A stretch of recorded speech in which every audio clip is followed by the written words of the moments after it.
Well, you just go to a Leeds game and you can work out why Leeds are considered a big club, because the scale of their support, the nature of the environment they play in terms of it's a hotbed for football. Yes, you can go back to Don Revie and you can go back to Billy Bremner and Johnny Giles and Mick Jones and all those other great players that played for Leeds that were a dominant force in the mid-70s, early to mid-70s. Then you can go to the 91 team that was the last Englishman under Harold Wilkinson to win the top flight before it became the Premier League. Yeah.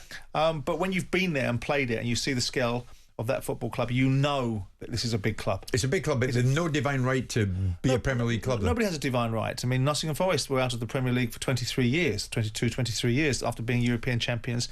But they were a parochial club, ironically turned into a great club by Brian Clough, who didn't obviously last the course, 44 days at Leeds United. Yeah. But Leeds United just have a different feel. You know when you're in the presence of greatness, and you know when you're in the presence of size and scale. So when you go and watch certain sides and you go to their grounds and you can see the nature of their fan base, you can see the nature of the environment, you can feel the expectation of the fan base, and you know you're in a big club.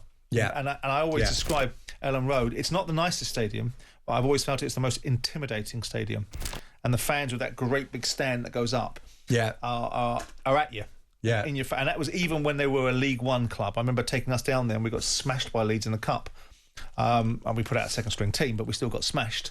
And it was just the feel of that club. Yeah. And then, I know a lot of Leeds fans. I've spent time with people that have been involved with Leeds United on their boards.